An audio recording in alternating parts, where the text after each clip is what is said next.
আসসালামু আলাইকুম। সবাই কেমন আছেন? আজকে আমি আরেকটা বিষয়ে কথা বলবো।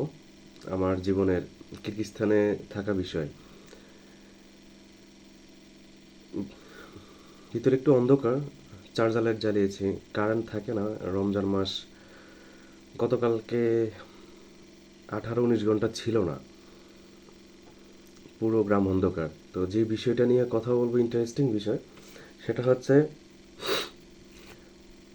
বাইরে যেহেতু কারেন্ট নেই, লাইটগুলোরও চার্জ মোটামুটি শেষ। তো বাইরে বাবা চেরাগ জ্বালায় রাখছেন। ওইটা দেখে একটা কথা মনে পড়লো। কিরগিজস্তানে যখন ছিলাম, আমাদের বাড়ি হলে অনেক ভালো ছিল, অনেক ভালো ব্যবহার, কথাবার্তা অনেক ভালো, আর অনেক বিষয়ে হেল্প করতেন।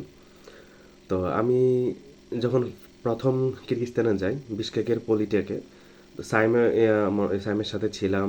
সাইম ছিল, ফাহিম ছিল, আরেকজন ছিল সৈকত রয়। হ্যাঁ, সে আমার আগে গিয়েছিল, আর তাকেও পেয়েছি আমি। তো যখন সাইম, ফাহিম, আমরা যখন বাসা চেঞ্জ করি, তখন আমি ওই বিল্ডিংয়ে, বাড়িওয়ালির আবার আরেকটা ফ্ল্যাট ছিল দ্বিতীয় তলায়। তো দ্বিতীয় তলায় আমি মুভ করা মানে শিফট করার সিদ্ধান্ত নিই। তো দ্বিতীয় তলায় ছিল কত, তিনটা, হ্যাঁ, দুটো বেডরুম, একটা অনেক বড় ড্রয়িং রুম, তারপর ছোটোখাটো একটা ডাইনিং রুম, কিচেন, এরকম। তো আগে কখনো ফরেনারদের সাথে ছিলাম না, একই ফ্ল্যাট কখনো শেয়ার করি নাই, এই প্রথম শেয়ার করি তখন। তো ইন্টারেস্টিং ব্যাপার হচ্ছে যে এক রুমে ছিল আহ, আমি তো কিরগিজস্তানে আছি, এক রুমে ছিল কিরগিজ, আরেক রুমে ছিল আজারবাইজানের, আরেক রুমে ছিল উজবেকের। যে ড্রয়িং রুম, ওই ড্রয়িং রুমটাকে সেপারেট করে দেওয়া হয়েছিল, সেটাও একটা রুম হিসেবে যে আজারবাইজানের যে ভাই ছিলেন উনি ইউজ করতেন। তো মজার ব্যাপার হচ্ছিল, কোনো একটা কারণে, সেই কারণগুলো অন্য একদিন শেয়ার করব। কোনো একটা কারণে আহ, যে উজবেকের যে ভাইটা ছিল, হ্যাঁ, উজবেকের যে ভাইটা ছিল সে চলে যায়। আহ, কিছু একটা কারণ বা টাকা নিয়ে, আমাদের যে ভাড়ার টাকা ছিল সেটা, আর বাড়িওয়ালের অনেক টাকা নিয়ে, আর অনেকের টাকা নিয়ে সে পালিয়ে যায়। তো পালিয়ে যাওয়ার কারণে এখানে কিছু প্রবলেম দেখা দেয়। তো প্রবলেম দেখা দেওয়ার কারণে তো বাড়িওয়ালি বাকি দুজনেরও বলে, হ্যাঁ, তোমরাও বাসা ছেড়ে চলে যেতে হবে। তা আমাকে আর কিছু বলে না, যেহেতু আমি অবশ্যই বাংলাদেশি, আর আমাকে উনি মোটামুটি কত, হ্যাঁ, 1-1.5 বছর ধরে চিনে। তো উনি বলে, আচ্ছা ঠিক আছে, তুমি থাকো। পাশের দুই রুম উনি ভাড়া দেওয়ার চেষ্টা করতেছে, আর বলছিল যে আহ, আমার যদি কোনো ফ্রেন্ড বা কোনো স্টুডেন্ট থাকে, তারা পাশের দুই রুম নিতে পারবে, আমি আমার অংশের ভাড়াগুলো দিব। তো একদিন কি হলো, কোনো মাধ্যমে যে কারণে আমি চেরাগের কথাটা আসতেছিলাম, আমরা আসলে চেরাগ কি জন্য জ্বালানো হয়, গ্রামে আসলে, আমি এখন এই মুহূর্তে গ্রামে আছি, গ্রামে আসলে অনেক বেশি কুসংস্কার আমাদের দাদা দাদি ফলো করে, অনেক বেশি ফলো করে, যেগুলো আমি মাঝে মধ্যে, একটা বিদ্রোহ মনোভাব থাকে না, যে একটা যুবক বয়সে যারা থাকে, কোনো কিছু মানবে না, বাবা মা বা বড়রা যা বলে তার উল্টাটা করবে। তা আমার মধ্যে এটা আরো বেশি। আমার কথা হচ্ছে, হ্যাঁ, যেটার কোনো ভ্যালু নাই, যেটা ইসলামে, অ্যাটলিস্ট ইসলামে থাকতে হবে, হ্যাঁ, আছে, আমার রাসূল পালন করছে, ওকে ফাইন, আমি করব, কোনো সমস্যা নেই। যেটা নাই, সেটা আমার দাদা বলছে এই জন্য আমি পালন করতে হবে না। যেটা করে আম্মুর সাথে মাঝে মধ্যে এগুলো নিয়ে একটু মজা করি, এটা করা যাবে না, তো আচ্ছা ঠিক আছে, আমাকে দেখান। আছে, হ্যাঁ, ওকে ফাইন, আমি মানবো। আর যদি না থাকে, না, আপনি যেটা মানা করে এটা আরো বেশি করে করতে হয়, এগুলোতে আবার মজা আছে, বাবা মা আম্মুর সাথে এগুলো করতে আবার ভালো লাগে। যাই হোক, তো বাবার সাথে তো আর এগুলো করা যায় না, বাবা সেরাক দিয়েছে, হ্যাঁ, আচ্ছা ঠিক আছে, হয়তো বা রিচুয়াল যেটা থাকে, যে কালচার, সেজন্যই হয়তো উনি রেখেছেন, যে যাই হোক, মজার জিনিসটা আমি আসতেছি।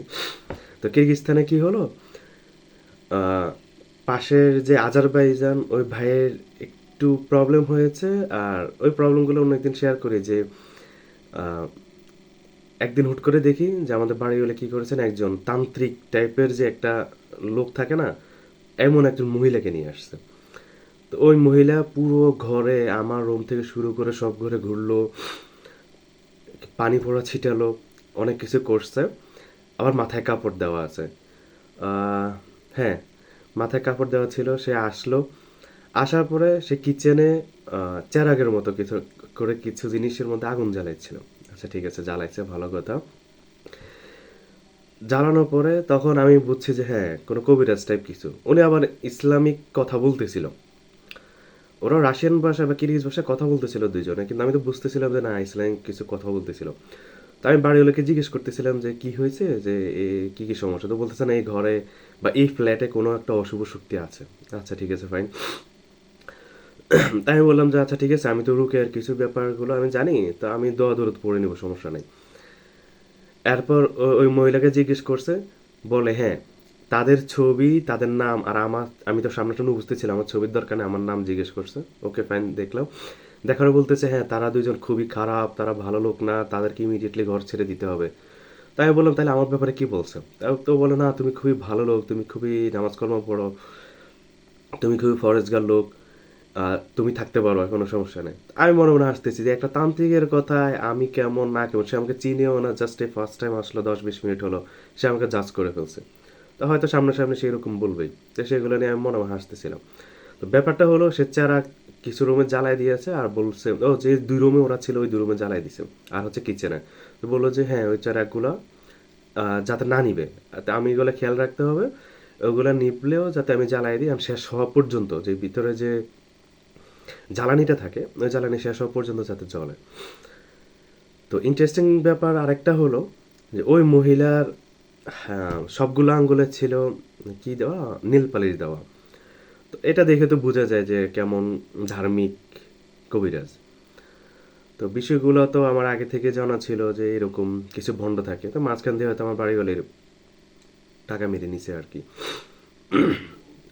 অশুভ শক্তি সরানোর নাম করে।